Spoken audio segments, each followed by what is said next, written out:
media.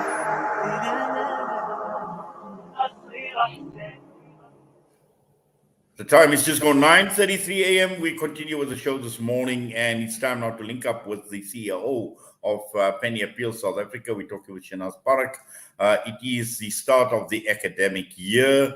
Children are back at school. And this morning we're talking about Penny Appeal and their child sponsorship and education program. Shanaz, assalamu alaikum wa rahmatullahi wa barakatuh. As always, welcome, and we thank you for your time. Wa alaikum salam wa rahmatullah. Always a pleasure to be speaking with you. It's the start of a new year, so inshallah we hope this starts off on a good foot and a good note for all of us.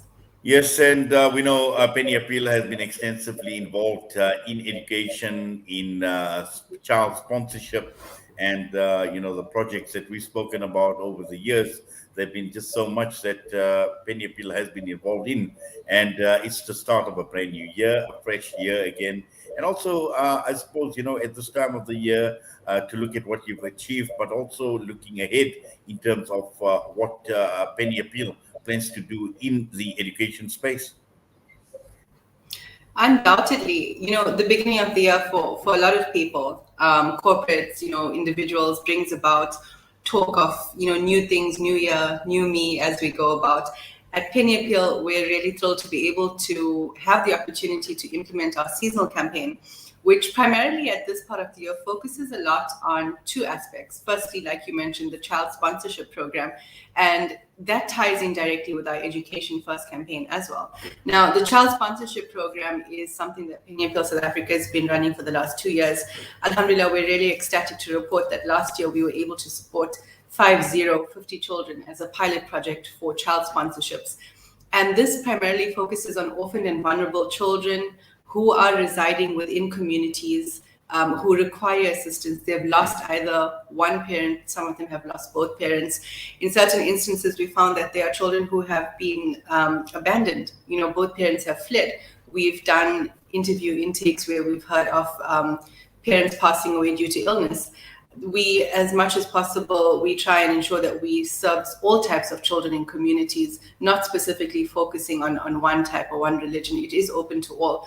But I have to say that there are zakatable orphans as well, Muslim orphans awaiting sponsorship, awaiting individuals to see them through. Now, what does child sponsorship mean? What does it cover? Primarily, it covers care for the child and the household that the child is residing in. So a food pack every month, ensuring that all of the educational needs are taken care of, that they have the means and the resources to go and access that education, which is so vital. We talk about transformation of lives and communities, and education is undoubtedly the key when it comes to younger people and to the youth. We also ensure that they have access to health if needed. We provide screening days, we provide opportunities to address any other health matters that may or may not present, as well as social matters. We try and include as much as possible self-development, public speaking, remedial work if needed. It's a really great project. So we're excited to expand that project this year to now 150 children throughout South Africa. That excludes the children that we are sponsoring in other areas such as Malawi, Zimbabwe, as well as Gaza, and where possible Syria. Obviously, they are residing in areas out of Syria, being refugee children. So a really, I would say, valuable project, because I firmly believe that taking care of somebody, we all know too well what our Prophet ﷺ said in terms of caring for the orphans. It's one of the the best things that you could do. And in my opinion, to change a life, or if you're serious about transforming a life, we have to look at direct sponsorships, whether it's adults, whether it's feeding, whether it's children. So that sums up the child sponsorship program.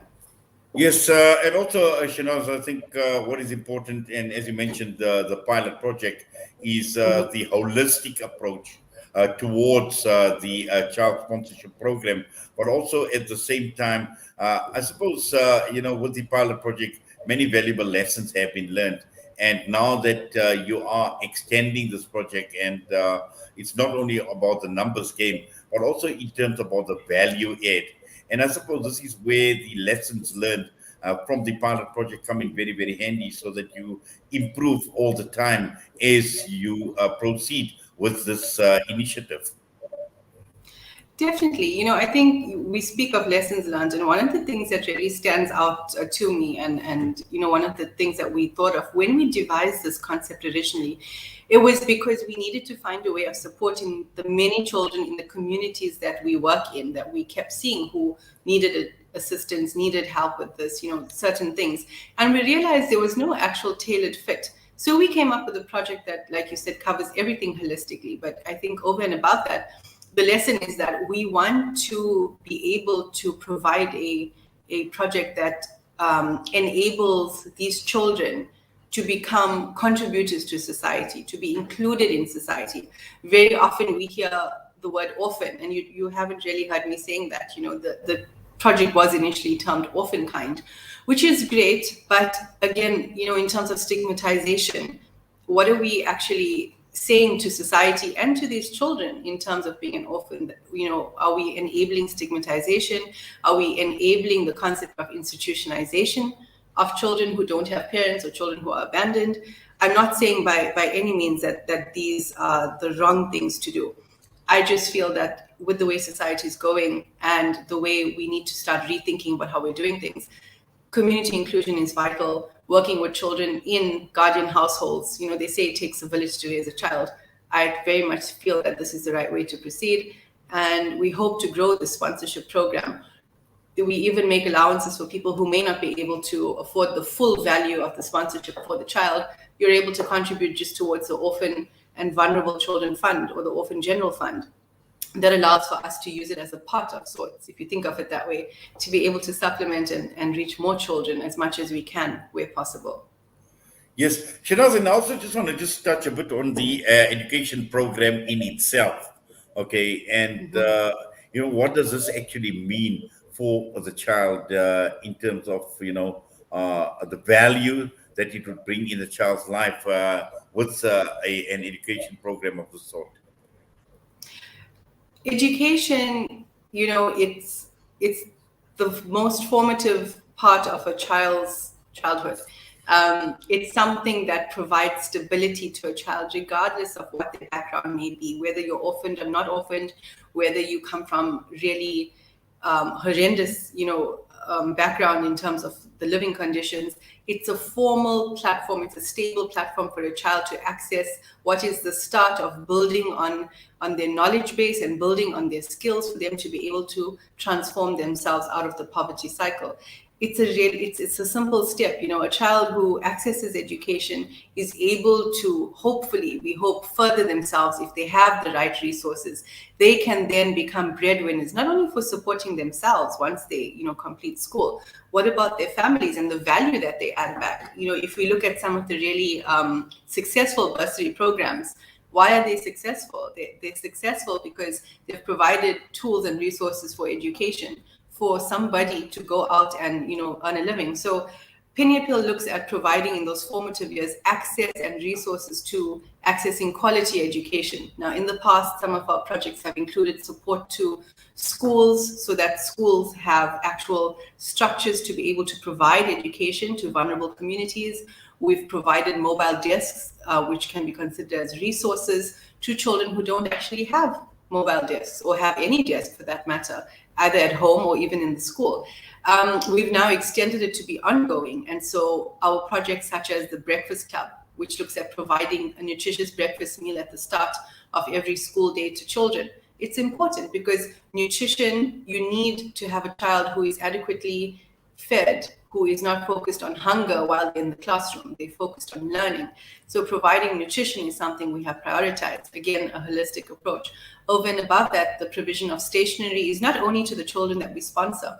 There are schools that we sponsor individually where vulnerable children are provided with stationery. They're provided with uniforms, where required. We assist in speaking to schools to help access school fee exemptions for those individuals. It's a really tough time out there. There are a lot of families who are reaching out and saying, look, we can't cover the cost of school fees. And so, it becomes a greater responsibility to work within communities and see what their needs are. Education First looks at that, whether you're providing school shoes, which is a phenomenal drive that we do every year, provision of school shoes to children from vulnerable backgrounds, provision of breakfast club to schools for at least a 1-year period before we assess again, provision of school uniforms, school stationery packs, where we find that it is a project that's worthwhile and valuable to society, we will support the school if required. Wherever we can do that little bit of good, we definitely try to, simply so that children have a fair and equal chance at accessing quality education so they can go off and transform their lives. We hope for the better in times to come. Yes. Now, Shanaz, also, it's not only about the child, but it's also other stakeholders that are involved in the education space. And just to talk about the level of engagement that Penny Appeal has with these stakeholders to make sure that, the program at the end of the day is a successful program, but also to make sure that all needs of the child are catered. And sometimes we know that, we talk to the likes of education authorities, schools, and the like as well. So just a bit on the type of engagement you have with the other stakeholders.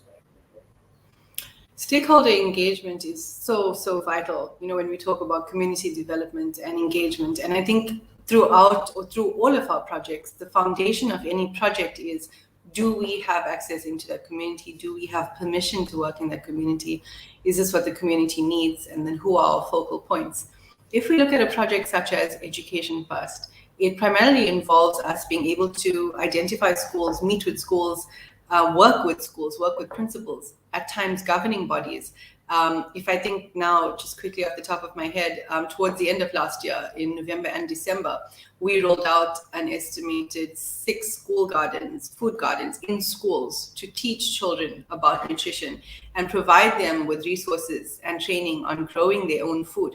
We could only do that with permissions from schools, as well as involvement from communities, individuals who wanted to be a part of this, and obviously the school children. So automatically we see there are different cogs which make up this entire concept of stakeholder engagement.